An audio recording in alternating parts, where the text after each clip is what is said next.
अस्सलाम वालेकुम, मैं हूं सायरा मसूद और आप देख रहे हैं Salim Bukhari show. Middle east की सिचुएशन के हवाले से एक मुस्बत डेवलपमेंट की खबरें सामने आ रही हैं और वो ये कि ईरान और ओमान के दरमियान एक इंटरिम एग्रीमेंट जो है वो स्ट्रेट ऑफ हॉर्मुज को लेकर तय पा गया है। प्रॉबेबली उसको आज एक्सपेक्ट किया जा रहा है कि अनाउंस भी कर दिया जाएगा और इस एग्रीमेंट के मुताबिक ईरान और ओमान मुश्तरका तौर पर स्ट्रेट ऑफ हॉर्मुज को कंट्रोल कर रहे होंगे। इस एग्रीमेंट का ईरान और अमेरिका के दरमियान जो कशीदगी है, जो जंग है, उस पर क्या असर पड़ेगा, इस पर बात करेंगे। और दूसरी तरफ फिर हौसियों की जानिब से दावा किया गया है कि उन्होंने सऊदी ऑयल टैंकर को बहरा अहमर में एक दफ़ा फिर से निशाना बनाया है। तो अब जबकि सऊदी अरब एक सालिस का किरदार भी अदा कर रहा है ईरान और अमेरिका की जंग रुकवाने के लिए, तो ऐसे में ईरान क्यों हौसियों को कंट्रोल नहीं कर पा रहा है, इस पर बात होगी।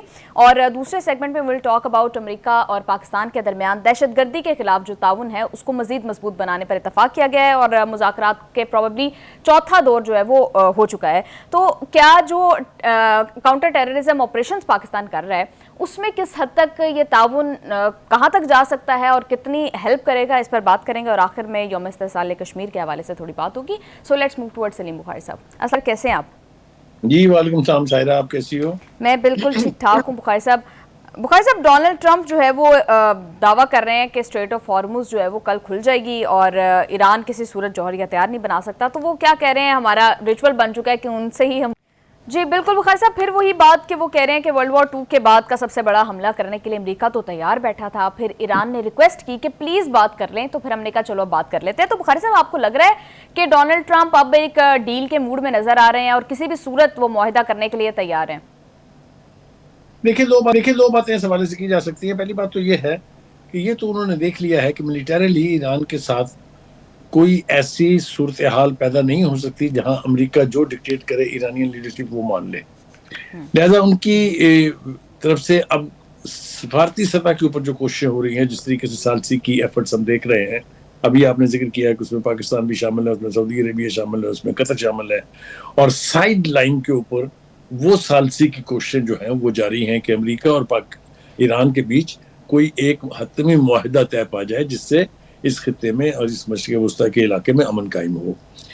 लेकिन जिस तरीके से ट्रंप जाली दावे करते हैं, मुझे उसके ऊपर बहुत हैरत होती है। मिसाल के तौर पे उन्होंने कहा कि आबना हुर्मुज़ तो मुकम्मल खुली हुई है जी। उनकी बात के बाद सेंटरकॉम ने भी कहा कि पूरी तरह खुली हुई, तो फिर मुज़ाकरात काहे पे हो रहे हैं? देखिए ना, इस वक्त दो लेवल के ऊपर मुज़ाकरात हो रहे हैं आपने आबना हुर्मुज़ को लेके। एक ईरान और अमान के बीच में है जिनकी ये मलकियत है, ये इलाका पार्शली वो अमान की मलकियत है और बाकी मामला जो है, जो बड़ा इलाका है, वो ईरान की मलकियत है। वही आपस में बातचीत कर रहे हैं और उन्हीं के बारे में ये तवक्को की जा रही है कि आज शायद उस मुआहिदे का ऐलान हो जाए जी। तो अमान और ईरान के दरमियान मुआहिदा हो जाने का मतलब हरगिज ये नहीं है कि आबना हुर्मुज़ फौरी तौर पे खुल जाएगी। ये ईरान की तरफ से वाज़े तौर पे कह दिया गया है।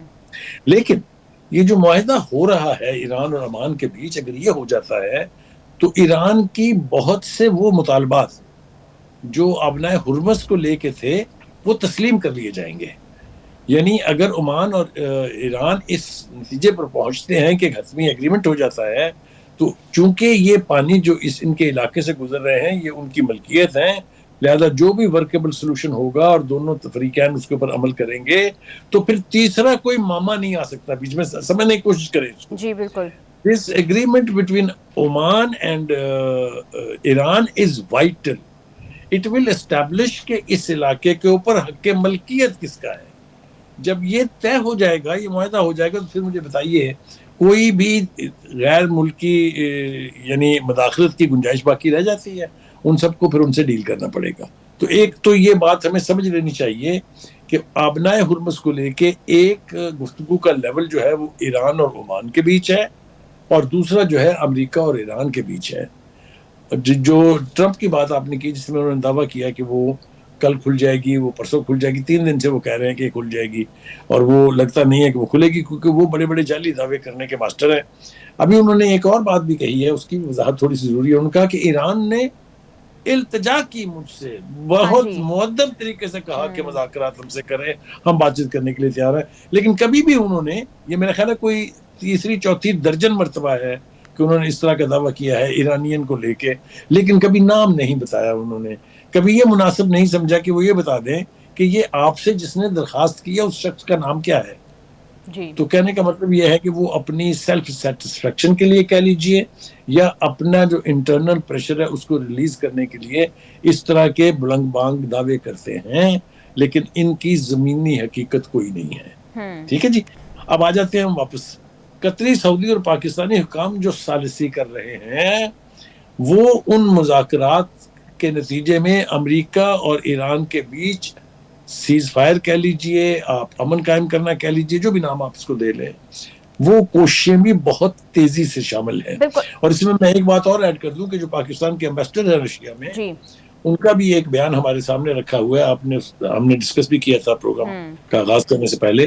وہ یہ کہتے ہیں کہ رشیا جو ہے وہ غیر اعلانی طور پر امریکہ اور ایران کے بیچ مصالحت کے لیے کوششیں کر رہا ہے، پاکستان. اور اس نوعیت کی کوششیں کبھی اعلان کر کے نہیں کی جاتی، بیک گراؤنڈ میں رہ کے کی جاتی. تو سیورل لیولز کے اوپر مذاکرات جو ہیں وہ ہو رہے ہیں، لیکن ان میں سے کسی کا بھی تعلق ان بلند بانگ دعووں سے نہیں ہے جو ٹرمپ کر رہے ہیں. بالکل ٹھیک ہے. بخاری صاحب، یہ جو اسٹریٹ آف ہارموز کو لے کر ایران اور عمان کے درمیان ایگریمنٹ ہوا ہے، کیا اب ہمیں تو یوں لگ رہا تھا کہ ایران سوللی کنٹرول کرنا چاہ رہا ہے اسٹریٹ آف ہارموز کو، کیا اب وہ جو ایران کا کنٹرول تھا یا ایک خطے میں ایک ریجنل پاور بننے کا چانس تھا وہ کچھ کم ہوگا اس سے یا مزید اسٹرینتھن ہوگا؟ نہیں، میرے خیال سے وہ اسٹرینتھن ہوگا، اس لیے کہ ایران نے کبھی یہ ڈینائی نہیں کیا کہ عمان کا کوئی حق نہیں ہے اس کے اوپر. جتنی مرتبہ بھی بات ہوئی ہے، میں نے اور آپ نے کم از کم 1 درجن مرتبہ اپنے پروگراموں میں بات کی ہے کہ ایران نے یہ کہا ہے کہ ہم جو بھی فیصلہ ابنائے ہرمز کے حوالے سے ہوگا اس میں ہم عمان کو آن بورڈ لیں گے. اور یہ کوئی نئے مذاکرات نہیں ہیں ان کے ساتھ، یہ مذاکرات بڑی دیر سے چل رہے ہیں. تو کہنے کا مطلب یہ ہے کہ ایران تسلیم کرتا ہے کہ اس پانیوں کے اوپر ایک خاص علاقے کے اوپر حق ملکیت جو ہے وہ عمان کا ہے. لہٰذا جب اس مشترکہ ملکیت کے اوپر دونوں کسی حتمی نتیجے پر پہنچ جائیں گے تو جو بات میں پہلے کہنا چاہ رہا تھا اور میں ری اسرٹ کر رہا ہوں اپنی بات کو، کہ پھر کسی تیسرے ملک کی ڈکٹیشن کی گنجائش نہیں رہتی ہے. لیکن پھر یہ ٹرمز ڈکٹیٹ کریں گے. اسی لیے اس معاہدے میں یہ طے ہو رہا ہے کہ 60 دن کے لیے یہ آبنائے ہرمز کھول دی جائے گی اور کوئی فیس چارج نہیں کی جائے گی. لیکن بخاری صاحب، جو امریکہ کی پریزنس ہے عمان کے اندر، آپ کو نہیں لگتا کہ انڈائریکٹ انفلوئنس تو امریکہ کا رہے گا پھر اسٹریٹ آف ہارموز کے حوالے سے؟ دیکھیے، جس طریقے کے معاہدے باقی کی خلیجی ریاستوں کے ساتھ ہے اس طرح کا کوئی معاہدہ عمان کے ساتھ نہیں ہے. عمان کے خلاف کوئی ایکشن ایران نے نہیں کیا ہے کیونکہ وہاں کے کسی اڈے سے کوئی امریکی ہوائی جہاز نہیں اٹھا، نہ کسی بیس سے وہاں سے میزائل فائر کیا گیا ہے. اور یہی وجہ ہے کہ دونوں ہی ممالک کے بیچ، یعنی عمان اور ایران کے بیچ تسلسل سے مذاکرات کا ایک سلسلہ جاری ہے، جو کہ اب بہت قریب ہے اس کے کہ کوئی معاہدہ جو ہے اس کے اوپر ہو جائے. اور جیسا میں نے کہا کہ initially it will be for 60 days، اور یہ بھی میں نے کہا کہ اس معاہدے کے نتیجے میں جو ایران کے کلیمز ہیں اس واٹر ویز پر وہ بہت حد تک جسٹیفائی ہو جائیں گے. یہ میں بہت گہری بات کر رہا ہوں کیونکہ جب یہ معاہدہ ہو کے یہ اوپن ہوگا، انٹرنیشنلائز ہوگا، اس کو انٹرنیشنل فورم جو ہیں ان کی پذیرائی حاصل ہو جائے گی تو ایران اور عمان کا حق ملکیت جو ہے وہ تسلیم کر لیا جائے گا. یہ بہت امپورٹنٹ بات ہے. دوسری بات یہ ہے کہ جیسا میں نے کہا کہ کئی لیول کے اوپر کئی مختلف ٹارگٹس اچیو کرنے کے حوالے سے بات چیت جو ہے وہ چل رہی ہے. اسی طریقے سے وٹکوف عراقچی اور عمانی وزیر خارجہ جو ہیں بدر البو سعیدی، ان کے بیچ بھی ٹیلی فونک رابطے مسلسل رہے ہیں. تو ایک سٹیج پر نہیں بلکہ مختلف ڈائریکشن میں مختلف ڈپلومیٹک ٹیموں کے حوالے سے مذاکرات ہو رہے ہیں. میننگ دیر بھائی، امریکہ اگر جنگ جیت سکتا ہوتا تو وہ یہ کہہ کے کہ میں اگلا حملہ جو کروں گا وہ دوسری جنگ عظیم سے بڑا ہوگا، پھر انتظار نہیں کرتا. حملے جو ہیں وہ وارننگیں دے کے کبھی کامیاب نہیں ہوتے. یہ آپ نے دیکھ لیا ہندوستان کے حوالے سے. ہم نے جب انہوں نے ہم پر حملہ کیا تو پھر ہم نے ان کو وارننگ دی باقاعدہ، اور وارننگ دے کے پھر ہم چپ کر کے نہیں بیٹھے ہیں، پھر ہم نے اپنا آبجیکٹو اچیو کر کے دکھایا کہ اس کو کہتے ہیں وارننگ. جی بالکل. پروگرام میں واپس آتے ہیں ایک شارٹ بریک کے بعد، یہیں سے ڈسکشن کو کنٹینیو کریں گے. سو اسٹے ود اس.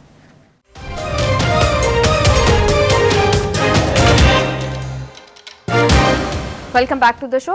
बुखारी साहब, ये जो एग्रीमेंट है ओमान और ईरान के दरमियान, ये क्या एक गुड ओमेन समझा जाए कि अल्टीमेटली अमेरिका और ईरान के दरमियान भी कोई मुआहिदा जो है वो हो जाएगा? क्योंकि CNN कुछ गल्फ ऑफिशियल्स को रिपोर्ट करते हुए ये बता रहा है कि 50-50 चांस है कि फ्राइडे तक एक मुआहिदा जो है वो अमेरिका और ईरान के दरमियान भी तय पा जाए। एंड कीपिंग इन माइंड कि कतर भी ये बात कर रहा है कि एक मुसव्विदा जो है वो इस मुआहिदे के हवाले से वो भिजवा दिया गया फिरकैन को। बिल्कुल आपने ठीक कहा है। मैं इसमें थोड़ी सी बस वजाहत की जरूरत है, वो ये है कि अगर ओमान और ईरान इस बात पे मुत्तफिक हो जाते हैं, जैसे मैंने पहले कहा कि 60 दिन के लिए आबनाए हुर्मुज़ खोल देते हैं और कोई फीस नहीं ली जाएगी, तो ये अमेरिका के लिए विन विन सिचुएशन है ना। अमेरिका फिर बढ़ के मारेगा ना, फिर दोबारा देखिए खुलवा ली ना हमने आबनाए हुर्मुज़। हाँ। तो इम्प्लाइडली इसमें अमेरिका के लिए भी एक विन विन सिचुएशन है अगर ये दोनों मुल्क आपस में एक मुआहदे के तहत आबनाए हुर्मुज़ खोल देते हैं। इस वक्त सबसे बड़ा मूट पॉइंट क्या है? आबनाए हुर्मुज़ में फ्री आमदोरफ्त। Is that right? जी। अगर इस मुआहदे के नतीजे में, चलिए 60 रोज के लिए सही, बाद में इसको परमानेंट भी किया जा सकता है, आमदोरफ्त फ्री हो जाती है, तो बहुत हद तक प्रेसिडेंट ट्रंप जो है उनकी प्रेस्टीज बच जाएगी। वो जो फेस सेविंग की आप बात करते हैं वो मिल जाएगा। लेकिन बुखारी साहब, at the same time Iran तो ये कह रहा है कि आबनाए हुर्मुज़ फौरी तौर पर नहीं खुलेगी, और फिर हम देख रहे हैं कि ये बातें भी हो रही हैं कि अगर अमेरिका का जहाज यहाँ आया तो उसे मुकम्मल तौर पर तबाह किया जाएगा। अब देखिए ना, उसके अंदर ये प्रोवाइजो है कि अगर ईरान और ओमान राजी हो जाते हैं इसको 60 रोज के लिए खोलने के लिए, तो इसका ये मतलब हरगिज नहीं है कि यहाँ से अमेरिका की बहरिया के जहाज जो है नेवी के, उनको भी गुजरने की इजाजत है। यही तो इसके अंदर एक पॉइंट है।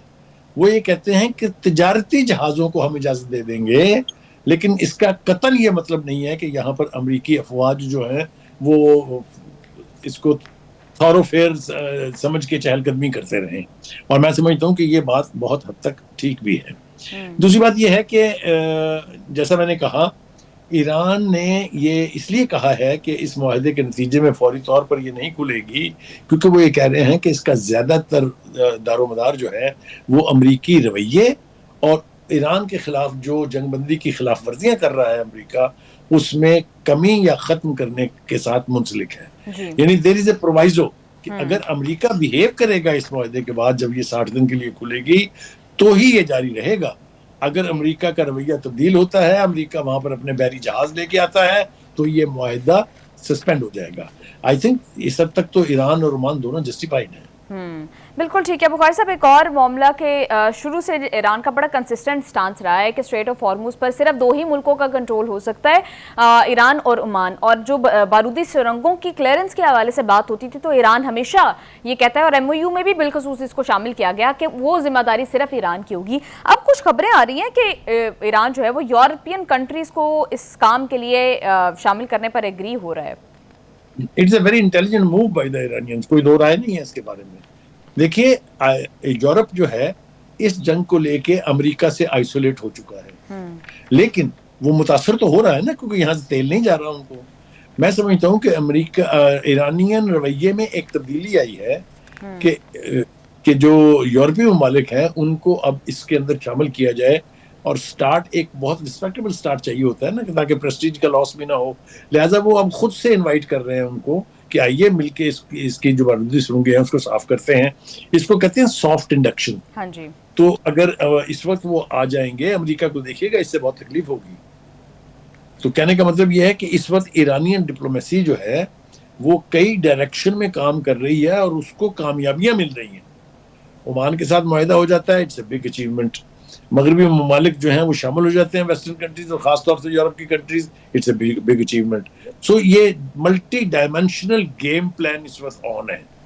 देखना ये है कि इसका बेनिफिशियरी अमेरिका ज्यादा है या ईरान ज्यादा है। I think that's the point. बिल्कुल ठीक है। बुखारी साहब, अगर हम देखते हैं इस एग्रीमेंट के रूह से, तो फिर ईरान और ओमान अगर मुश्तरका तौर पर कंट्रोल करते हैं, तो फिर जो अगर अमेरिका के जहाज नहीं गुजरने दे रहा है ईरान, तो वो ओमान वाली साइड से गुजार सकते हैं। तो फिर ईरान का जो कंट्रोल है वो किस हद तक इफेक्ट हो सकता है? देखिए, जो मुआहिदा होने जा रहा है उसमें 2 चीजें बहुत वाज़ेह तौर पर जो है वो शामिल हैं। एक मुल्क जो है उसका शुमाली इलाका देखेगा, दूसरा मुल्क जो है उसका जनूबी इलाका देखेगा। जो बड़ा इलाका है वो फिर बहरहाल ईरान के पास है। जैसा मैंने पहले कहा, اس لیے ایران اور عمان کا مشترکہ کموڈ، آپ کو میں یاد دلاؤں، ایک پروگرام میں ہم نے باقاعدہ پریزیڈنٹ پشکیان اور اراغچی کے حوالے سے یہ بتایا تھا کہ یہ جو ایگریمنٹ ہوگا دونوں ممالک کے بیچ، اس کا ایک یعنی کلیکٹیو میکنزم بنایا جائے گا کہ کیسے گورن کرنا ہے حرمز کو، یاد ہوگا آپ کو. تو اس کا باقاعدہ ایک طریقہ کار ہوگا. پہلے انفارم کیا جائے گا کہ کوئی جہاز آ رہا ہے، اس کو پھر اجازت ملے گی، پھر اس کو ایک پرمٹ ملے گا. یہ 60 دن کے لیے ہوگا، اس کے بعد پھر یہ فیس بھی دیں گے. جی بالکل. بخاری صاحب، جو امریکہ کا نیول بلاکڈ ہے، اس ایگریمنٹ کے بعد کیا امریکہ بھی کچھ پازیٹیو ایٹیٹیوڈ دکھائے گا اور اس بلاکڈ کو ختم کیا جائے گا؟ دیکھیے، بلاکڈ ختم ہوئے بغیر فری آمد و رفت ہو ہی نہیں سکتی.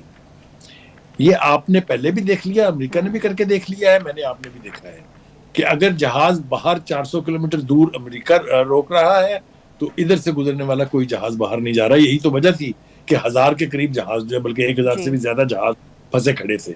تو امریکہ جو ہے وہ حتمی طور پر ابنائے ہرمز کے کنٹرول میں نہ کبھی تھا، نہ ہے، نہ کبھی ہوگا. لیکن بخاری صاحب، ایران کے جو محسن رضائی صاحب ہیں وہ کہتے ہیں کہ ابنائے ہرمز امریکہ کے لیے صرف تب کھلے گی اگر ایک تو یہ کہ امریکہ ایران کے جو منجمد اثاثے ہیں ان کو بحال کرے، اور پھر دوسرا یہ کہ اعلاناً یہ کہے بات کہ امریکہ اب ایران کے ساتھ حالت جنگ میں نہیں ہے. تو بخاری صاحب، یہ تو پھر ایران ایک اوپن سرنڈر چاہ رہا ہے امریکہ سے، تو کیا امریکہ وہ دے گا؟ دیکھیے، اس اصل بات یہی تو پھنسی ہوئی ہے کہ امریکہ اپنی پریسٹیج کے لیے پتہ نہیں کس کس کے ترلے کر رہا ہے. ٹو بی ویری آنےسٹ، جی میں آپ کو یہ بتاؤں کہ ملیٹریلی امریکہ نہیں جیت سکا. میں یہ نہیں کہہ رہا کہ ایران امریکہ کے خلاف جنگ جیت گیا ہے، لیٹ اس ناٹ سے دیٹ، بٹ امریکہ بھی نہیں جیتا ہے. ایران تو ایک ڈیفینسو کنٹری تھی نا، ملٹری مائٹ کا بخار تو امریکہ کو تھا. بالکل. امریکہ اور اسرائیل دونوں کو تھا. وہ بخار اتر گیا نا، نہیں ہوا نا کچھ بھی اس سے حاصل. تو اب اسی لیے تو دھمکیاں دی جا رہی ہیں سیکنڈ ورلڈ وار سے زیادہ. کیا نیوکلیر بم پھینکیں گے؟ کیا دنیا اس کے اوپر چپ رہے گی؟ یہ تو پھر اوپن ہے نا، پھر جس کے پاس ہے وہ استعمال کریں گے. تو میرا نہیں خیال کہ ٹرمپ جو ہے وہ پاگل پن کی اس حد کو چھوئیں گے کہ نیوکلیر بم استعمال کریں گے. نہیں، ایسا نہیں ہوگا. لہٰذا ایک اتنی بڑی قوت کو کسی بھی جگہ اپنی فوج کو ملوث کرنے کے بعد واپسی کے لیے ایک پریسٹیج پوائنٹ بنتا ہے اس کا. بالکل ٹھیک ہے بخاری صاحب. ابھی ہم اصل میں ایک آخری جملہ اصل میں ٹرمپ وہ ہسٹری بدلنا چاہتے ہیں کہ امریکہ جہاں بھی گیا، جس بھی بڑی جنگ میں ملوث ہوا، وہاں سے جوتیاں کھا کے بھاگا. اس کو وہ جوتیاں کھانے والا چہرہ قوم کو دکھانے کی وہ کوشش کر رہا ہے کہ ایسا نہ ہو. اب یہ ہو پائے گا کہ نہیں ہو پائے گا، just only time will tell. بالکل ٹھیک ہے بخاری صاحب. ایک اور معاملہ ہم بات کر رہے تھے ثالثی کی. تو بخاری صاحب، ابھی ہم نے دیکھا ہے کہ سعودی عرب بڑا ایکٹیو نظر آ رہا ہے بطور ثالث، لیکن ایٹ دا سیم ٹائم حوثیز جو ہیں وہ آئے دن سعودی آئل ٹینکرز کو نشانہ بھی بنا رہے ہیں. تو بخاری صاحب، آپ کو نہیں لگتا کہ ایران کو حوثیوں کو کنٹرول کرنے کی ضرورت ہے کہ ایسی کارروائیاں جو ہیں وہ روک دی جائیں؟ دیکھیے، پہلی بات تو یہ ہے کہ سعودی عرب اور حوثیوں کے بیچ یہ تنازع نیا نہیں ہے، نہ یہ اس جنگ سے منسلک ہے. یہ اس سے پہلے کی ٹینشن دونوں ممالک کے درمیان چل رہی ہے اور بحری راستے کے اوپر جھگڑے ہیں. وہ توقع تو یہ کی جانی چاہیے، اور میرے خیال سے ہوگا بھی ایسا ہی، کہ الٹیمیٹلی ایران جو ہے وہ سعودی عرب کے ساتھ قربتیں بڑھائے گا اور حوثیوں کو پھر لگام بھی دے گا. حوثیوں کے بہت سارے اقدامات ایسے ہیں جن کو سپورٹ نہیں کیا جا سکتا. مثال کے طور پر جب جنگ بندی کا معاہدہ ہو گیا تھا تو حوثیوں کو بھی اپنا ہاتھ روکنا چاہیے تھا، لیکن جہاں امریکہ خلاف ورزیوں کا باعث بن رہا تھا، یا اسرائیل جو ہے وہ لبنان پر اور غزہ کے اوپر دوبارہ حملہ آور ہو رہا تھا، وہاں حوثیوں نے بھی 2-3 حملے اوپر نیچے کیے ہیں سعودی یعنی تنصیبات پر. آئی ڈونٹ تھنک کہ اس کی اجازت ہونی چاہیے. تو مجھے توقع ہے کہ ایران جلد جو ہے وہ لگام دے گا حوثیوں کو. اور اس کی ایک بڑی وجہ اور بھی ہے کہ ایران اس وقت مسالت کاروں میں ایک بڑا یعنی سٹیک ہولڈر ہے. بالکل ٹھیک ہے، بالکل ٹھیک ہے. حوثیوں کو اس کے تعلقات اچھے ہیں، پاکستان کے ساتھ اس کا ڈیفنس پیکٹ ہے، امریکہ سے اس کی دوستی درینہ ہے، اس لیے اس کے بھی وائٹل انٹرسٹ جو ہے اور وائٹل سٹیکس جو ہیں وہ موجود ہیں. اس لیے ہم توقع کر رہے ہیں کہ ایران یقینی طور پر حوثیز کو روکے گا. جی بالکل ٹھیک ہے. کہہ رہے ہیں کہ حوثیوں کو لگام ڈالنے کی ایران کو ضرورت ہے، ورنہ یہ تنازع مزید پھیل سکتا ہے. اسی کے ساتھ پروگرام میں ایک بریک شامل کرتے ہیں. واپس آ کر ہم پاکستان اور امریکہ کے درمیان جو دہشت گردی کے حوالے سے ایگریمنٹ ہو رہے ہیں ان پر بات کریں گے. ساتھ رہیے گا.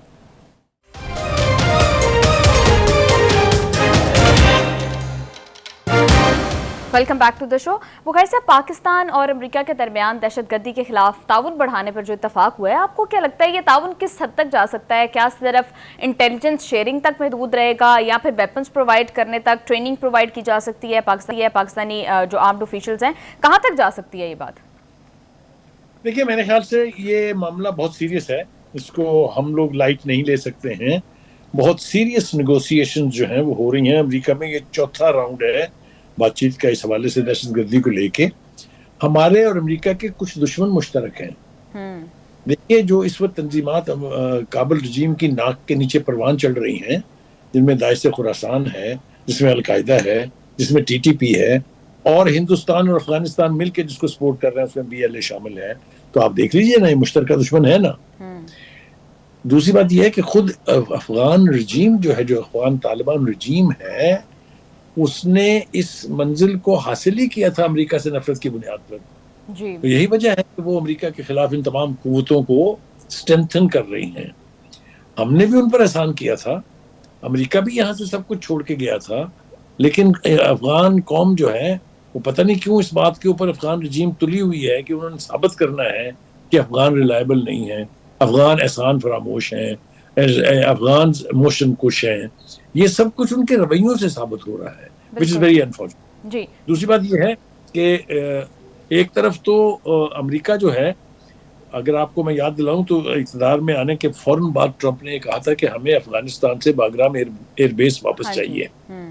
दूसरी एक अहम बातचीत ये हुई थी कि उन्होंने बाकायदा असला इंस्पेक्टर्स के साथ असेसमेंट करवा के अफगानों से कहा था कि हमारा असला वापस करें या हमें इसकी कीमत चुकाएं। ये सारी ग्राउंड रियलिटीज हैं।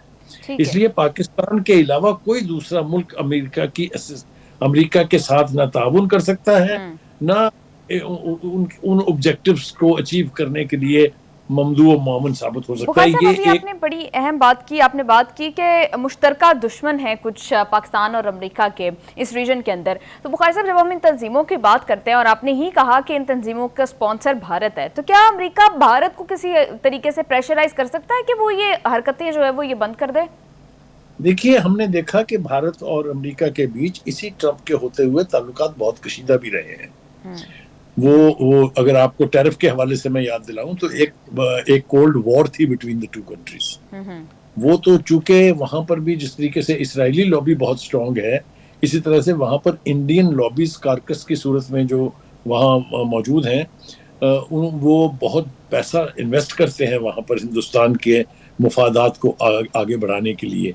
तो इस सब कुछ के बावजूद भी ट्रंप ने आंखें दिखाई थी भारत को, और बहुत यानी नर्व स्टेकिंग किस्म के वो हालात थे जो बाद में किसी हद तक ठीक हुए हैं। लेकिन जैसा मैंने कहा कि यानी दहशतगर्दी की स्पॉन्सरशिप चाहे भारत की तरफ से हो, चाहे किसी भी मुल्क के साथ हो, और अमेरिका के मुफाद के खिलाफ हो, तो अमेरिका किसी हद तक भी जाएगा।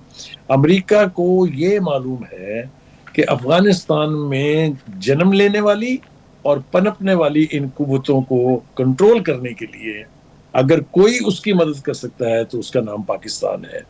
हमने माजी में भी ये किया, हमने वॉर ऑन टेरर उनके लिए लड़ी, हमने सोवियत यूनियन को अफगानिस्तान से उनके लिए निकाला, कुर्बानियां अपनी जानों के लिए, अपने जवानों की थी। लेकिन बुखारी साहब, उसका तो नुकसान ही हुआ है उल्टा पाकिस्तान को। तो क्या ये भी मैं उसी तरफ आने वाला था कि उसमें भी हमें अमेरिका ने बिट्रे किया है। वैसे तो अमेरिका की बिट्रेल की पूरी एक दास्तान है, एक पूरी किताब लिखी जा सकती है इसके ऊपर, चाहे वो F-16 के हवाले से हो, चाहे वो लॉन्गिश इकोनॉमिक सैंक्शंस हो, चाहे वो पाकिस्तान का न्यूक्लियर प्रोग्राम हो। तो हमसे को मोहब्बतें तो ज्यादा उन्होंने नहीं निभाई हैं। वो दूसरी बात है कि हमारे हुक्मरानों ने ये जाने क्यों मुनासिब समझा कि अमेरिका के साथ ताल्लुकात जो हैं वो ख़त्म नहीं होने चाहिए और उनको जितना करीबी हो सके वो हों। लेकिन अमेरिका ने पाकिस्तान के मुफाद की, सिवाय एक एक्सेप्शन वो है, वो ये कि ये जो 5 रोज़ा जंग हमने हिंदुस्तान के साथ लड़ी, अमेरिका के ट्रंप ने, अमेरिका की एडमिनिस्ट्रेशन ने पाकिस्तान के मौक़िफ़ को तस्लीम किया और भारत को आइसोलेट करने में کسی قسم کی کوئی کمی نہیں رکھی ہے. جی تو بالکل. اس اعتبار سے کہ وہ امریکہ ایٹ لیسٹ دس مچ کہ افغانستان میں ان کے مفادات کے اوپر جب ٹھیس پڑے گی تو ہم ان کی مدد کے لیے آئیں گے، اس کے بارے میں کوئی ابہام نہیں ہونا چاہیے. بالکل. اور ہم کیونکہ خود افغانوں سے دکھی ہیں، افغان کی طالبان رجیم جو ہے وہ ہم سے اس وقت دشمنی کر کے اپنے ڈی این اے بھارت کے ساتھ ملا رہی ہے. بالکل آپ بخاری صاحب ٹھیک کہہ رہے ہیں، صرف ہم ہی نہیں، انفیکٹ ان کی اپنی عوام بھی افغانستان سے کافی دکھی ہے. پروگرام میں شامل کرتے ہیں ایک بریک، واپس آ کر ہم یوم استحصال کشمیر کے حوالے سے بات کریں گے. اسٹے ود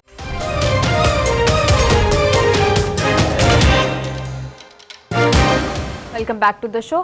بخاری صاحب it's been 7 years since India revoked Article 370 and 35A. Bukhari صاحب ہم سب جانتے ہیں کہ ساؤتھ ایشیا کا پیس جو ہے وہ ریزولوشن آف کشمیر ڈسپیوٹ سے لنکڈ ہے. کیا آپ کو لگتا ہے کہ کبھی کشمیر کا معاملہ حل ہو بھی سکتا ہے؟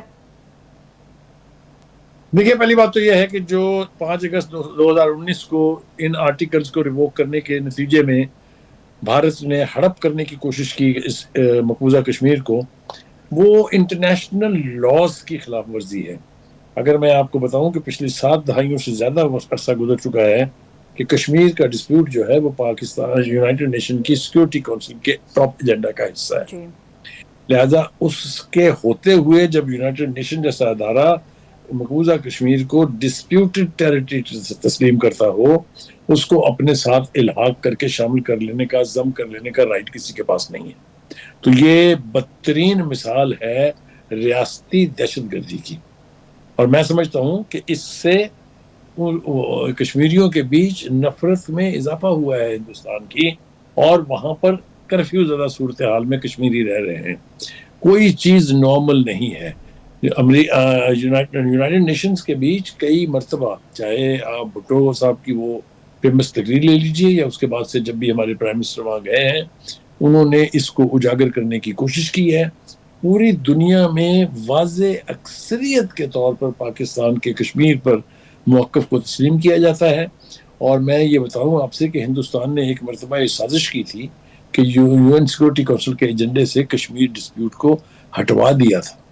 پھر پاکستان کو جب علم ہوا اس کا تو ہم نے انتہائی انتھک قسم کی ڈپلومیٹک ایکٹیویٹیز کے نتیجے میں اس کو واپس یونائٹڈ نیشن کے ایجنڈے پر ڈلوایا، اور یونائٹڈ نیشن میں اس کے حوالے سے بے پناہ مرتبہ پاکستان کے مندوب ہوں، چاہے وہ مستقل یا پاکستان کا کوئی بھی وزٹنگ ڈگنیٹری ہو، انہوں نے یونائٹڈ میں موجود 200 سے زیادہ ممالک کے نمائندوں کو باور کرایا کہ مقبوضہ کشمیر میں جو ریاستی دہشت گردی اور بربریت ہے اس کا دنیا میں کہیں مثال نہیں ملتی. تو الٹیمیٹلی ہندوستان کو مقبوضہ کشمیر جو ہے اس کو آزاد کرنا پڑے، اس لیے کہ وہاں پر جدوجہد آزادی کی جو طریقیں چل رہی ہیں وہ عالمی طور پر اپنا ہدف جو ہے وہ حاصل کریں گی. جس طرح کا بخاری صاحب وہاں پر انڈیا حرکتیں کر رہا ہے وہ تو سب نے دیکھی، کس طرح سے انلیگلی یونیلیٹرلی ریووک کیا گیا. بخاری صاحب ایک کانٹروورسی ایگزسٹ کرتی ہے کہ شاید کچھ ہاتھ ہمارے لوگوں کا بھی تھا، اس میں اسسٹنس دی گئی یا ایٹ لیسٹ الاؤ کیا گیا کہ 5 اگست 2019 کو یہ آرٹیکلز ریووک کر دیے جائیں. پاکستان اس پہ بہت زیادہ ریزسٹ نہیں کرے گا. دیکھیے جس طرف آپ کا اشارہ ہے میں ذرا واضح طور پہ کہہ دیتا ہوں، یہ الزام لگایا جاتا ہے اس وقت کے وزیر اعظم عمران خان پر کہ انہوں نے اس معاملے کو روکنے کے لیے کسی قسم کی کوئی ریزسٹنس اس کا مظاہرہ نہیں کیا ہے، نہ ہی یونائٹڈ نیشن کا اجلاس بلایا گیا اس کے اوپر. میں تو یہاں تک کہوں گا کہ جو وعدے کیے گئے تھے قوم سے کہ ہر جمعے کو میں باہر نکلوں گا، 2 منٹ کی خاموشی ہوگی اور ہم اس پر احتجاج جاری رکھیں گے، مجھے نہیں یاد اچھی طرح سے کہ ایک سے زیادہ دوسرا. بالکل بخاری صاحب آپ ٹھیک کہہ رہے ہیں، لیکن ہوپ فلی دونوں سائڈز جو ہیں وہ ریزولوشنز پر عمل کرتے ہوئے کشمیر معاملے کو حل کرنے کے لیے ایٹ لیسٹ ٹیبل پر بیٹھیں. اسی کے ساتھ آج کے پروگرام سے دیجیے اجازت. See you all tomorrow. Take good care of yourself. اللہ حافظ.